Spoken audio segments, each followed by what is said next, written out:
नमस्कार, आप देख रहे हैं प्राइम न्यूज। आपके साथ मैं हूं काजोल नारायण। स्वागत है आपका उत्तराखंड के बुलेटिन में। उत्तराखंड का मॉनसून सत्र आगामी 23 सितंबर से शुरू हो रहा है, जहां एक और इस सत्र की रूपरेखा तैयार करने में सरकार और विधानसभा अध्यक्ष लगातार विधानसभा और सचिवालय का निरीक्षण कर तैयारियों में लगे हैं, तो वहीं दूसरी ओर विपक्ष सरकार की नीतियों के खिलाफ प्रदर्शन की तैयारियों में जुटा है। कांग्रेस के प्रदेश उपाध्यक्ष सूर्यकांत धस्माना ने जानकारी देते हुए बताया कि बेरोजगारी, किसानों की समस्या, देवस्थानम बोर्ड समेत 5 बिंदुओं को सत्र के दौरान विधानसभा के बाहर विशाल धरना प्रदर्शन करने का निर्णय लिया गया है। इसके साथ ही धस्माना ने सरकार से सत्र की समय सीमा को बढ़ाने की भी मांग की है। इस धरने में सिंह जी ने, हमारे प्रदेश अध्यक्ष जी ने आह्वान किया, राज्य में बेरोजगारी जो बढ़ रही है उसके खिलाफ, राज्य में जो लगातार किसानों की आत्महत्या हो रही है उसके खिलाफ, राज्य में जो कोरोना में बदइंतजामी है उसके खिलाफ, राज्य में जो देवस्थानम बोर्ड बना करके तीर्थ पुरोहितों का तिरस्कार किया गया है उसके खिलाफ, और राज्य में जो ठप पड़ा हुआ विकास है उसके खिलाफ हम लोग बहुत विशाल धरना करना चाहते थे, लेकिन कोरोना काल है इसलिए उसकी संख्या भी निर्धारित करनी है हमको, लेकिन धरना होगा इन 5 मुद्दों को लेकर। और प्रीतम सिंह जी के आह्वान पर जो ये धरना किया गया है, इस धरने में हमारे प्रदेश के नवनियुक्त प्रभारी देवेंद्र यादव जी के आने की सहमति प्राप्त हो गई है, वो स्वयं इसमें शामिल रहेंगे। उसके बाद पूरे प्रदेश के अंदर, क्योंकि धरना ये सत्र हम लोग मांग कर रहे हैं कि सत्र 3 दिन से ज़्यादा बढ़ाया जाना चाहिए। सरकार तो ये कोशिश कर रही है कि 1 दिन में ही समाप्त कर दिया जाए। हम इसके कट शॉर्ट करने के खिलाफ है। राज्य की जनता के विषय कहाँ उठेंगे? अगर राज्य की सबसे बड़ी पंचायत वो नहीं मिलेगी, नहीं, वहाँ के लोगों ने किस लिए चुना है आपको? लोग मर रहे हैं, लोग संक्रमित हो रहे हैं, लेकिन लोग अपनी जान को जोखिम में डालकर उसके बाद भी दिनचर्या निभा रहे हैं। प्रदेश की जो लीडरशिप है सारी पॉलिटिकल पार्टीज की, वो कैसे बच सकती है? और इसी खबर पर ज्यादा अपडेट के साथ मेरे सहयोगी पवन दीक्षित मेरे साथ फोन लाइन पर जुड़ गए हैं। पवन, मॉनसून सत्र जो है विधानसभा का वो 23 सितंबर से शुरू होगा। तैयारियां बखूबी की जा रही हैं, लेकिन कांग्रेस भी पूरी तरह से तैयार है तमाम मुद्दों को लेकर सरकार को घेरने के लिए।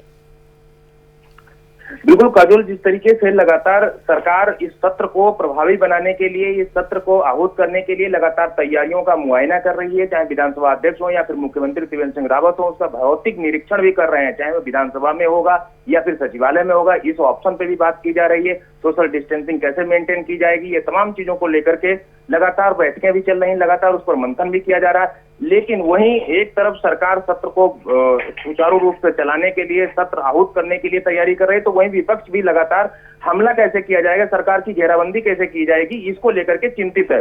तो वहीं जो कांग्रेस है, कांग्रेस के द्वारा इस बार सरकार की घेराबंदी करने के लिए पूरी रणनीति तैयार कर ली गई। हालांकि कोविड-19 को देखते हुए संख्या बल पर विशेष ध्यान दिया जा रहा है कि उसमें सीमित संख्या की जाए ताकि सोशल डिस्टेंसिंग मेंटेन हो सके। लेकिन जो देवस्थानम बोर्ड है या फिर किसानों के मुद्दे हैं या फिर बेरोजगारी के मुद्दे हैं, इन तमाम मुद्दों को लेकर के कांग्रेस जो है सरकार की घेराबंदी करने के लिए पूरी तरह से तैयार है। और इस बार कांग्रेस के इस प्रदर्शन में विधानसभा के बाहर, जहां विधानसभा के अंदर जो विधायक हैं विपक्ष के, वो सरकार की घेराबंदी करेंगे, तो वहीं अन्य जो पार्टी के नेता हैं वो विधानसभा के बाहर धरना प्रदर्शन कर सरकार को चेतावनी देंगे और सरकार को घेराबंदी करने के लिए तैयारी कर रहे हैं। और बात निकलकर सामने आ रही है कि समय सीमा जो है सत्र की वो बढ़ाने की मांग में विपक्ष लगातार लगा हुआ है। समय सीमा बढ़ाने की मांग आखिर क्यों की जा रही है? बिल्कुल काजोल, क्योंकि सरकार की घेराबंदी करने के लिए विपक्ष जिस तरीके से जितने दिन तक ज्यादा सत्र चलेगा उतनी घेराबंदी करने में उतने ही जन सरोकार के मुद्दे इस विधानसभा के अंदर उठाया जा सकेंगे, विपक्ष का यह मानना है। लेकिन सत्ता पक्ष का एक साफ तौर पर कहना है कि कोविड-19 को देखते हुए जो अन्य पड़ोसी राज्य हैं उनमें भी सत्र की अवधि को काफी कम किया गया है। उत्तर प्रदेश विधानसभा की अगर बात करें तो वहां 3 दिन का सत्र आहूत किया गया था, लेकिन 1 दिन में ही वहां निपटा दिया गया। तो वहीं दिल्ली में भी 1 दिन का ही सत्र हुआ है, वहीं जो हरियाणा सरकार ने भी 1 दिन का ही सत्र किया है। इसको देखते हुए उत्तराखंड में भी 1 दिन का सत्र आहूत करने को लेकर के विचार चल रहा है। ये लगभग तय माना जा रहा है कि अब 1 दिन का ही सत्र होगा। लेकिन विपक्ष का साफ तौर पर कहना है कि जो जन सरोकार के मुद्दे हैं वो 1 दिन में नहीं उठाया जा सकते। जो विधेयक सरकार लाना चाह रही है उन विधेयकों पर ही 1 दिन में काम हो सकता है। और बिल्कुल लगातार पवन, जो प्रतिनिधि चुने सरकार हुए की हैं, वो क्या अपने क्षेत्र की तैयारी समस्या है? किसके इस सामने सत्र उठाएंगे? में कौन कौन से विधेयक लाए जा सकते हैं और विपक्ष जो है वो कौन कौन से मुद्दों को लेकर सरकार को घेरने की तैयारी में है? ये तमाम विधेयक कैबिनेट में पास हो चुके हैं, जिनको अब सदन के पटल पर रखा जाएगा और वहां पर इन विधेयकों पर विस्तृत रूप से चर्चा करने के बाद में ये विधेयक जो है एक विधेयक पारित किए जाएंगे। तो वहीं विपक्ष जो है किसानों के मुद्दे, बेरोजगारी का मुद्दा और देवस्थानम बोर्ड में जो हकूकधारियों को उससे बाहर किया गया है, इन तमाम मुद्दों को लेकर के विपक्ष जो है हमला बरतेगा और ये सत्र के दौरान विपक्ष अपनी ताकत को भी प्रदर्शित करने में कामयाब होगा, क्योंकि इस सत्र के दौरान जो विपक्ष जो प्रदर्शन करने जा रहा है उसमें नव नियुक्त कांग्रेस के प्रदेश प्रभारी देवेंद्र यादव भी इस प्रदर्शन में मौजूद रहेंगे। बिल्कुल पवन, बहुत शुक्रिया तमाम अपडेट पहुंचाने के लिए। तो कई मुद्दों को लेकर विधानसभा के बाहर प्रदर्शन करने की तैयारी में विपक्ष है। कांग्रेस ने सत्र की समय सीमा बढ़ाने की भी मांग की है। आपको बता दूं कि विधानसभा उत्तराखंड का मानसून सत्र 23 सितंबर से शुरू होने जा रहा है, जिसको लेकर सरकार तमाम तैयारियां कर रही है। तो विपक्ष भी तमाम मुद्दों को लेकर सरकार को घेरने के लिए पूरी तरह से तैयार है। Haridwar SSP Abudai Krishnaraj corona positive हुए हैं, ये बड़ी जानकारी इस वक्त की। शुरुआती लक्षण दिखने के बाद एसएसपी ने टेस्ट कराया था। रिपोर्ट पॉजिटिव आने के बाद एसएसपी होम आइसोलेट हुए हैं और सीएम की छड़ी यात्रा कार्यक्रम में भी शामिल हुए थे कृष्णराज। 17 सितंबर को माया देवी मंदिर में ये पूरा कार्यक्रम हुआ था। तो बड़ी जानकारी इस वक्त की प्राइम न्यूज के दर्शकों के लिए। एसएसपी कृष्णराज कोरोना पॉजिटिव पाए गए हैं, जिसके बाद पूरे इलाके में हड़कंप मचा हुआ है। शुरुआती लक्षण उन्हें दिखे, जिसके बाद उन्होंने टेस्ट कराया। ज्यादा अपडेट के साथ मेरे सहयोगी नरेश मेरे साथ फोन लाइन पर जुड़ गए हैं। नरेश, जो एसएसपी हैं कृष्णराज, वो कोरोना पॉजिटिव पाए गए हैं, होम आइसोलेट हो गए हैं, लेकिन बड़ी बात यह है कि कई कार्यक्रमों में शामिल हुए हैं। जी काजोल, निश्चित रूप से देखिए मुख्यमंत्री कार्यक्रम में पहुंचे थे, काफी साधु संत भी थे और मीडिया कर्मी भी थे। तो कहीं देखा जाए जिस तरह से ये कार्यक्रम हो रहे हैं, वीआईपी मूवमेंट होता है, इसमें एसएसपी के पुलिस के उच्च अधिकारी को पहुंचना भी लाजमी बनता है। जैसे कि कार्यक्रम था, मुख्यमंत्री हरिद्वार में पहुंचे तो कार्यक्रम में एसएसपी का जाना जरूरी था। सभी पुलिसकर्मी अपनी ड्यूटी जो है जान जोखिम में डालकर कर रहे हैं, जिसके चलते हमने देखा कि हरिद्वार के जो एसएसपी है पेंसिल अबुदई कृष्णराज है जो है पॉजिटिव हो गए और उन्होंने अपने आप को फिलहाल आइसोलेट कर लिया है। जांच कराने पर उनको पॉजिटिव निकला। इसी तरह से आपको बता दें कि हरिद्वार के अंदर हरिद्वार कोतवाली, ज्वालापुर कोतवाली, कलकम थाना, कई पुलिसकर्मी कोरोना पॉजिटिव फिलहाल हो गए हैं और लगातार जो फ्रंट लाइन बिल्कुल। और नरेश, अंदाजा लगाया जा सकता है कि उत्तराखंड में कोरोना का संक्रमण कितनी तेजी के साथ फैल रहा है। लेकिन नरेश, यहाँ पर सवाल यह है कि जिस कार्यक्रम में शामिल होते उसमें और भी लोग थे और सीएम त्रिवेंद्र सिंह रावत का भी वो कार्यक्रम था, क्या सभी की टेस्ट किया जाएगा, सभी के सैंपल लिए जाएंगे? निश्चित रूप से सभी पर रखी जा रही है। स्वास्थ्य विभाग ने उन सभी को दिशा निर्देश दिए हैं जो उस कार्यक्रम में गए थे। उन्हीं सभी से यह आग्रह किया गया है कि वो सभी जो है चिकित्सालय में जाकर अपने आप जो अपना कोरोना पॉजिटिव टेस्ट व्यवस्था कराएं, क्योंकि जिस तरह से अधिकारी पॉजिटिव हुए हैं तो कहीं ना कहीं कोरोना संक्रमण और लोगों में फैल सकता है, इसलिए इसके लिए दिशा निर्देश जारी कर दिए गए हैं। जी बिल्कुल नरेश, शुक्रिया तमाम जानकारी पहुंचाने के लिए। तो सीएम की छड़ी यात्रा कार्यक्रम में शामिल हुए थे कृष्णराज, जो कि कोरोना पॉजिटिव आए हैं। 17 सितंबर को ये कार्यक्रम मंदिर में हुआ था। दरअसल इससे पहले भी उत्तराखंड में कई ऐसे पुलिसकर्मी हैं जो कोरोना पॉजिटिव पाए गए हैं।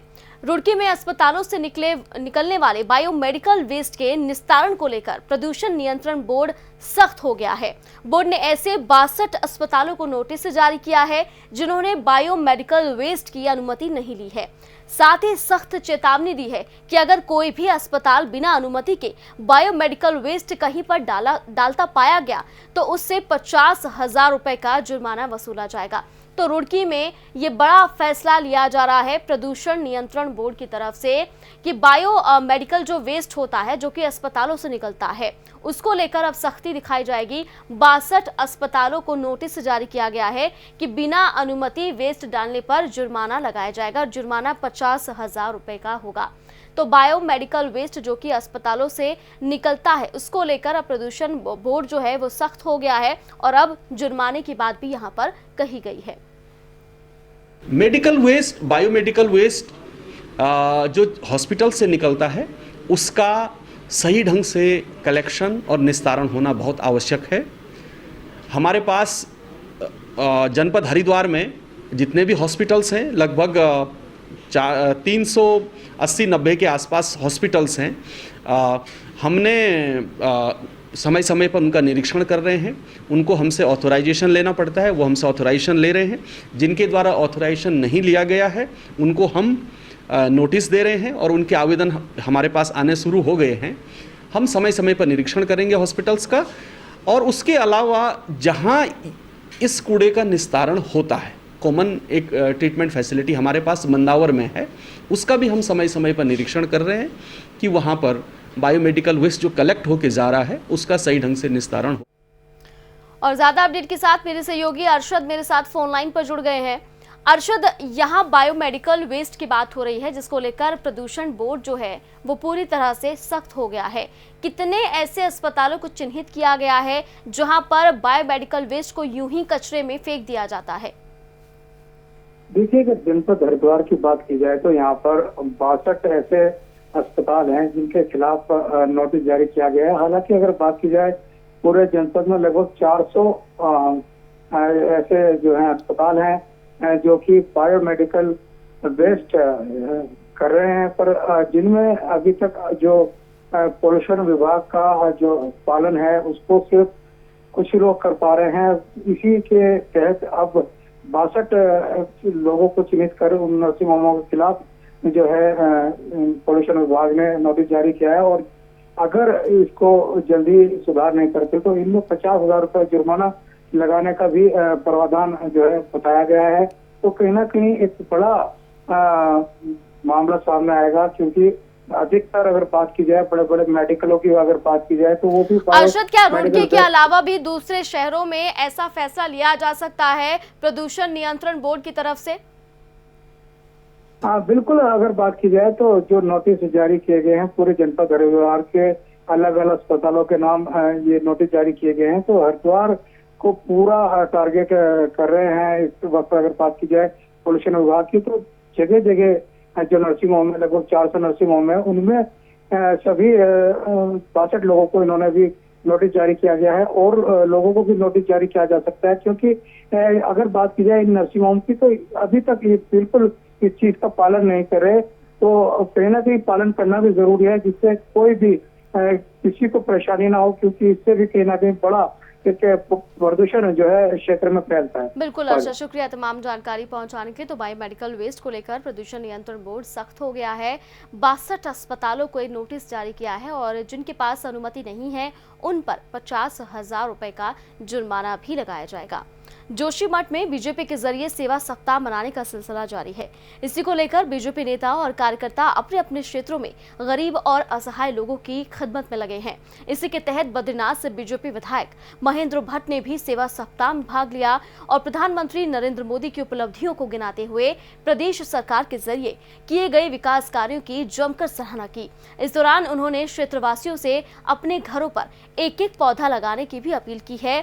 वहीं गांव में स्वास्थ्य शिविर का आयोजन भी किया गया जिसमें दूर दराज से आए लोगों ने अपना चेकअप कराया। देखिए, प्रधानमंत्री नरेंद्र मोदी का जन्मदिन 17 सितंबर को था और बीते सोमवार से ही बीजेपी सेवा सप्ताह मना रही है। हर साल की तरह इस साल भी सेवा सप्ताह मनाया जा रहा है। जोशीमठ की तस्वीरें हैं जहां पर सेवा सप्ताह में गरीबों और असहायों की मदद की जा रही है। स्वास्थ्य शिविर लगाए गए हैं, वहां पर सैकड़ों लोग पहुंचे जिन्होंने अपना हेल्थ चेकअप कराया। वहीं कई उपलब्धियां ऐसी थी जो सरकार की जो लोगों तक नहीं पहुंच पा रही थी वो लोगों तक पहुंचाई है, वो उपलब्धियां लोगों तक गिनाई है, साथ ही साथ पौधा लगाने की अपील की है लोगों से। धन्य नेता गरीबों के लाल प्रधानमंत्री भाई मोदी जी का 70वां जन्मदिन हम लोग सेवा सप्ताह के रूप में मना रहे हैं। उर्गम में ये जो हमारी पूरी घाटी है उस घाटी के पर हमने स्वास्थ्य कैंप लगाया। अस्वस्थ लोगों को यहाँ पर फ्री दवाई वितरण किया जा रहा है। इसके साथ साथ हमने कोशिश की हम पूरा 70 वृक्षों का यहाँ रोपण करेंगे। 70 वृक्षों के साथ साथ विकलांग व्यक्ति हैं, मैंने व्यक्तिगत अपनी ओर से उनको भी कुछ सहयोग मैंने किया है और इस विश्वास के साथ कि मोदी जी पर पूरी जनता का आशीर्वाद बना रहे, वो दीर्घायु हों और लंबे समय तक भारत का नेतृत्व करें। और ज्यादा अपडेट के साथ मेरे सहयोगी संजय कुमार मेरे साथ फोन लाइन पर जुड़ गए हैं जोशीमठ से।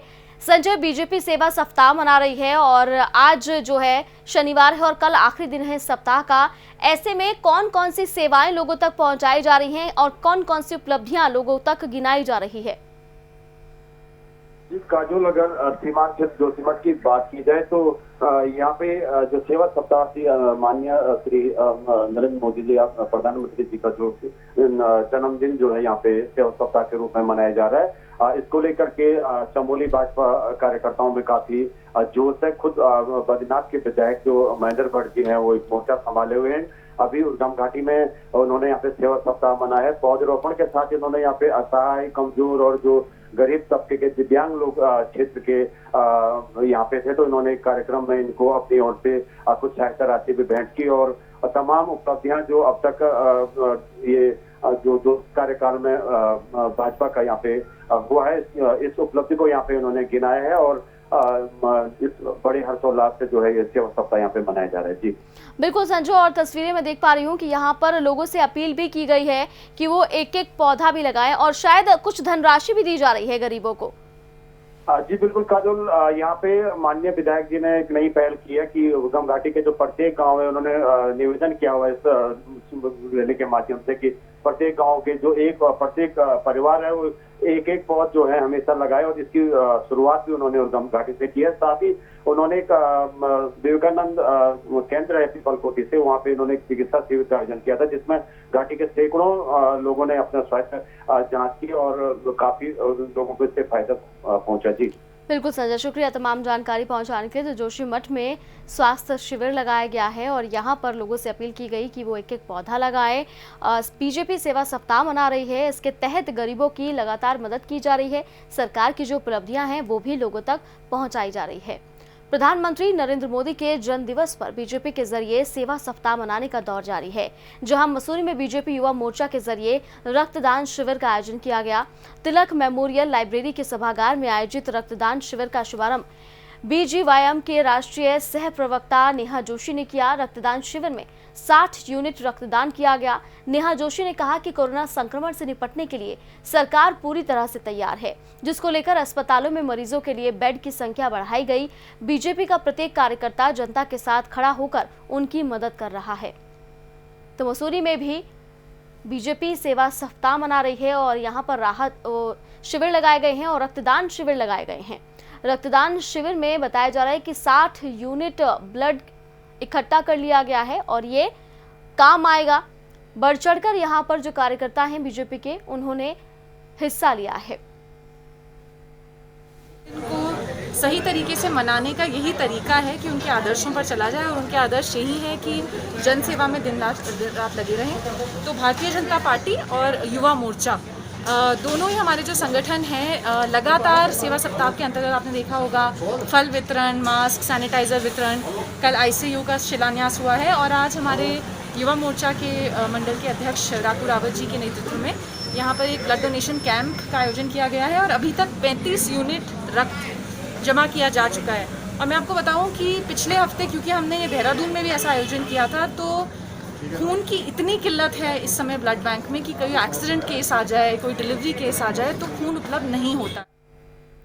टिहरी के जौनपुर ब्लॉक के तठ्यूर बाजार के मुख्य पुल पर गाड़ियों की ज्यादा आवागमन के चलते सड़क धंस गई, जिससे आवागमन पूरी तरह से बाधित हो गया और पुल के दोनों तरफ गाड़ियों की लंबी लंबी लाइनें लग गईं। वहीं स्थानीय लोगों ने पुलिस और प्रशासन पर भ्रष्टाचार का आरोप लगाते हुए कहा है कि पुल पर 16 टन से ज्यादा का सामान लेकर गाड़ी नहीं गुजर सकती, लेकिन पुलिस की मिलीभगत से बड़े बड़े वाहन पुल से गुजर रहे हैं, जिसके चलते सड़क धंस गई है। तो टिहरी की ये सड़क है जहां पर हैवी लोडेड गाड़ियों के चलते सड़कें धंस गई हैं और इसकी वजह से आवागमन पूरी तरह से प्रभावित हो रहा है। बाजार बंद हो गए हैं। लोगों ने प्रशासन पर भ्रष्टाचार का आरोप लगाया है। लोगों का ये कहना है कि इतने भारी वाहन जो हैं इस पुल से नहीं गुजर सकते, लेकिन प्रशासन की मिलीभगत से, पुलिस की मिलीभगत से ऐसे वाहनों को यहाँ से गुजरने दिया जाता है, जिसकी वजह से सड़कें पूरी तरह से खराब हो गई हैं और अब इस पर आवागमन होना पूरी तरह से मुश्किल होता हुआ नजर आ रहा है। तो टिहरी की ये सड़क है जो पूरी तरह से धंस चुकी है ओवरलोडेड गाड़ियों के चलते। जोशीमठ नगर क्षेत्र और उसके आसपास से लगे हुए गांव में जंगली जानवरों का आतंक जारी है, जिससे स्थानीय लोगों में जहां दहशत है तो वहीं लोग खेत की तरफ जाने से भी डर रहे हैं। अभी 2 दिन पहले ही गुलदार ने एक युवक को मौत के घाट उतार दिया था, जिसको लेकर पालिका अध्यक्ष शैलेंद्र सिंह पवार ने डीएम को पत्र लिखा और वन विभाग के जरिए ग्रामीणों की सुरक्षा की मांग की। ग्रामीणों का कहना है कि शिकायत के बावजूद वन विभाग का कोई कर्मचारी जंगली जानवरों को लेकर कोई ठोस कदम नहीं उठा रहा, जिससे लोगों में वन विभाग के प्रति काफी गुस्सा देखने के लिए मिल रहा है। तो जोशीमठ में जंगली जानवरों का आतंक लगातार बरकरार है, जिससे गांव में डर का माहौल है। पालिका अध्यक्ष ने डीएम को पत्र भी लिखा था और वन विभाग की तरफ से कार्रवाई करने की मांग की गई थी, लेकिन गांव वालों का आरोप है कि वन कर्मी यहां पर आकर किसी तरह का कोई ठोस कदम नहीं उठाते। कुछ दिन पहले ही गुलदार ने एक युवक पर हमला कर दिया था, जिससे उसकी मौत हो गई थी और अब फिर एक बार जंगली जानवर जंगल में आसपास दिखाई दे रहे हैं। तो इलाकों में जंगली जानवरों का आतंक लगातार जारी है, जिसकी वजह से आसपास के जो गांव हैं वो डर के साए में जीने के लिए मजबूर हैं। कुछ दिन पहले ही जोशीमठ में एक युवक को गुलदार ने अपना शिकार बना लिया, जिसकी वजह से उसकी मौत हो गई। वहीं एक बार फिर से तमाम जो जंगली जानवर है वो गांव के आसपास दिखाने लगे हैं और ये तस्वीरें आप देख रहे हैं। गांव के पास ही जंगली जानवर यहां पर यूं ही घूमते हुए नजर आ रहे हैं। वन विभाग की तरफ से किसी तरह का कोई एक्शन नहीं लिया जा रहा। पत्र लिखकर ग्रामीणों द्वारा अपील भी की गई थी, डीएम को भी पत्र लिखा गया था, लेकिन उसके बाद भी किसी तरह की कोई सुरक्षा नहीं की जा रही।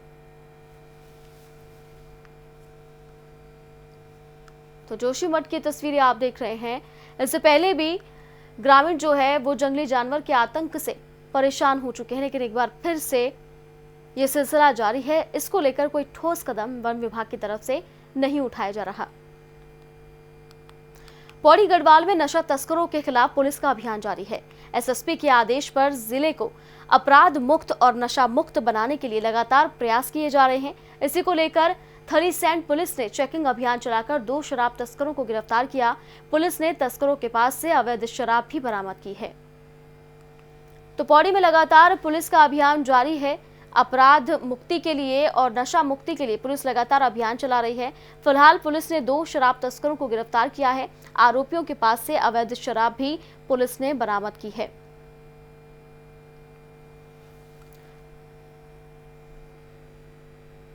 मसूरी एसडीएम मनीष कुमार ने पुलिस बल के साथ मसूरी के होटलों में सघन चेकिंग अभियान चलाया, जिसमें उनके जरिए अन्य राज्यों से आने वाले पर्यटकों की जानकारी ली गई।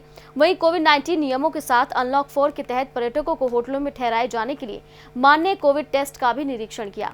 वहीं एंटीजन टेस्ट होटल में ठहरने के लिए मान्य नहीं है। एसडीएम का कहना है कि अगर कोई भी नियमों का उल्लंघन करते हुए पाया जाता है तो उसके खिलाफ कार्रवाई की जाएगी। मसूरी में एसडीएम ने होटलों में चेकिंग अभियान चलाया और दूसरे राज्यों से जो पर्यटक आते हैं उनकी जानकारी यहां पर एसडीएम ने ली है। दरअसल कोविड नियमों को लेकर प्रशासन पूरी तरह से सख्त होकर कार्रवाई कर रहा है। कहा जा रहा है कि जो भी पर्यटक बाहर से आते हैं दूसरे राज्यों से, उनका एंटीजन टेस्ट जो है वो मंजूर नहीं किया जाएगा। उनके पास सर्टिफिकेट होना चाहिए कोरोना नेगेटिव का, तभी वो होटल्स में रुक सकते हैं और यहाँ पर घूम सकते हैं। जैसा कि आपको विदित है कि हमारा जो मसूरी क्षेत्र है ये पर्यटन दृष्टि के बड़ा ही महत्वपूर्ण है और यहाँ पे लगातार जो है सैलानियों का आना जाना हो रहा है, परंतु जो वर्तमान स्थिति है उसमें कोविड-19 के जो मामले हैं वो लगातार बढ़ रहे हैं। तो उसी के क्रम में माननीय जिलाधिकारी महोदय और जो हमारा रेगुलर जो इंस्पेक्शन चल रहा है उनके आदेश के क्रम में हमने इसको कुछ होटल्स को आज आवश्यक रूप से निरीक्षण किया है। उसमें कुछ कमियां पाई गई हैं, जिनके जो कमियां पाई गई हैं उनको सुधार के लिए उनको बताया गया है और जहां पे हमें लग रहा है कि जहां दंडात्मक कार्रवाई की आवश्यकता है वहां दंडात्मक कार्रवाई भी आज की जाए। जो शासन प्रशासन ने गाइडलाइंस निकाली हैं कोविड अनलॉक 4 की, उसमें साफ साफ लिखा है कि 3 ही टेस्ट जो हैं वो मान्य हैं। एक है आपका आरटीपीसीआर, दूसरा ट्रू नॉट और तीसरा है सीबी नॉट। इसके अतिरिक्त अगर कोई रैपिड एंटीजन करा के आ रहा है और जो गाइडलाइंस के अनुसार नहीं है तो उसी के क्रम में हमें जो यहाँ होटल एसोसिएशन है उनको भी हमने पहले भी बता रखा है और हमने एक हिंदी में भी प्रतिलिपि ट्रांसलेट करा के उनको दी हुई है ताकि वो सारे जो भी होटल एसोसिएशन के मेंबर्स हैं उनको ये बता दें ताकि उनसे ये गलती ना हो। परंतु इसके बावजूद भी देखा गया है कि कुछ गलतियाँ जो है वो जो है हमें यहाँ मिली है। तो उसको उसी क्रम में उसको चाहते हैं कि सभी को ऐसी जो गलतियां हैं वो रिपीट ना हो, और जो जनहित के कार्य है और जनमानस का जो स्वास्थ्य है उसको पूरा ध्यान रखा जाए और कोविड-19 में कोई ढिलाई ना हो उसके। और इसी के साथ फिलहाल खबरों में इतना ही। आप देखते रहिए प्राइम न्यूज़।